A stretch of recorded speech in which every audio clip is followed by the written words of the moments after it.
Hello everybody, this is JT Productions and welcome back to another preview and prediction video. Today I'm going to do the Boise State Broncos.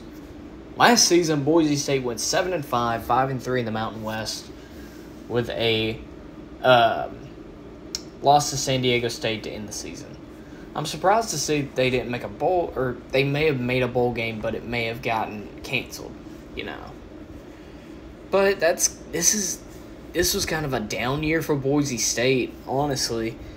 They're in the second year of a head coach in Andy Avalos. So that could be the reason why. But they did fire their coach 2 years ago, it looks like. So, who knows? They could kind of bounce back, I guess. Georgia, in their first season under Kirby Smart, went 7-5, so why can't they go 11-1 in year two like Georgia did? So let's look at their roster. Hank Bachmeier is back for his senior season. They also have George Halani and a freshman Ashton Gianti. Wide receivers, you have redshirt seniors at every wide receiver starting projected position. Tight end, you have a redshirt senior. Offensive line, you have seniors and a junior. So you're in a good place.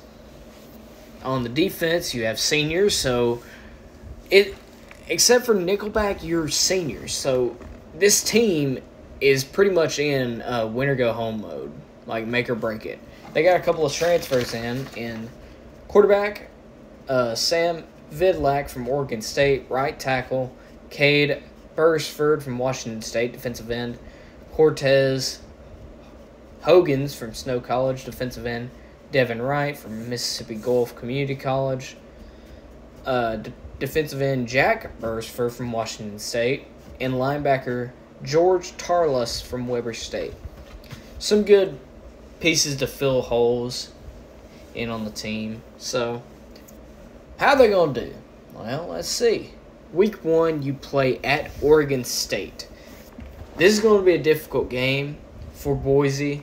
Oregon State's no slouch, so it's not going to be easy. Oregon State, if I remember correctly last year, liked to run the ball.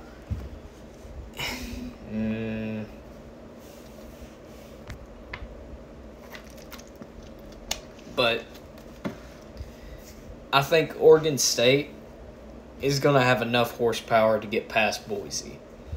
It's just going to be a matchup thing, matching up with bigger linemen and quarterback and running back that are going to be pretty good. I'm going to say Oregon State's going to win this game. Week 2, you go on the road again, this time to Albuquerque to take on New Mexico. I think you get the win there. New Mexico is kind of a below average to average Mountain West team, so you should handle your business there. You're 1-1. Then you play UT Martin. They're an FBS team that kind of, I could see them moving to the FBS eventually, but you should win no problem. You're 2-1. Then you go on the road to El Paso to take on the Miners of University of Texas El Paso. This is an interesting one. UTEP, kind of a above average, middle of the pack Conference USA team. They are a pretty dangerous team, however. Last year, you blew them out. This is going to be a dangerous game for you. I do think you come out with the win, though. I originally had you losing to UTEP, but I do think that you'll come out with the win. So you are 3-1 before coming back home to play San Diego State. San Diego State is a dangerous team. It's just hard to say, honestly. You lost to them last year by 2 scores.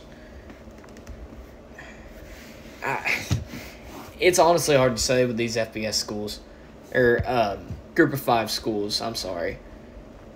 But I'll give it to you. I think you pull it off against San Diego State. Hank Bachmeier's back for his senior year. I think you pull it off, and you're 4-1 before going into one of your biggest games of the year against Fresno. Fresno at this point, I believe, is undefeated. Yeah, they're undefeated at this point. And I think you get the win. I think you upset Fresno State, get them off their high horse, going to your bye week. You're 5-1. Before coming out of your bye week, you get to go on the road to Colorado Springs to play Air Force. Air Force, I've not really touched on them a lot besides the Army and Navy videos, but Air Force is one of the best Mountain West teams. They're consistently above average, if not better.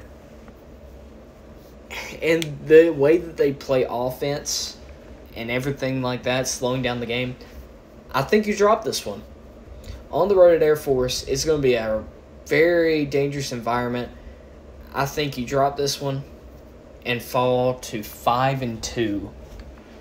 Then you come back home for two back-to-back home games against Colorado State and BYU. You should handle Colorado State easily. Colorado State's, ever since the Mel Tucker fiasco there, they've just not recovered football-wise, so you should win that game, go to 6-2.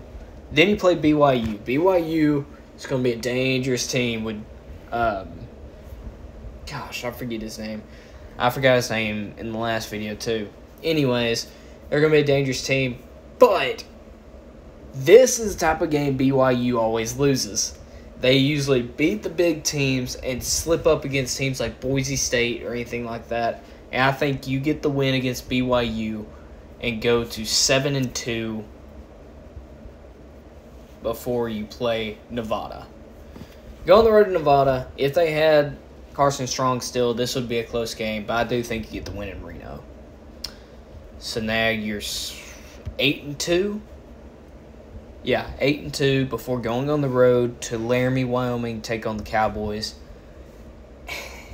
And I think Wyoming upsets you. I'm sorry, but I just have a feeling with this game, this is just a trap game between a road game and your last game of the year. You could overlook this game. It's not a traditional trap game, but I do think that you overlook it and get a loss here. So you're 8-3 before you play Utah State. You should handle Utah State to end the year 9-3. Step up from last year. And honestly, you should have a shot at the Mountain West championship game. With Fresno already having 2 losses and you beating them, you're a shoo-in if they're not in. So there you have it. 9-3 for Boise State. And they could do better, but that's just what I have. Anyways, thank you all so much for watching. I hope you all enjoyed. Can't wait for this offseason to be over. And ready to just watch some football. I know you feel what I'm saying, but anyways, I hope you have a great day, and go Dogs.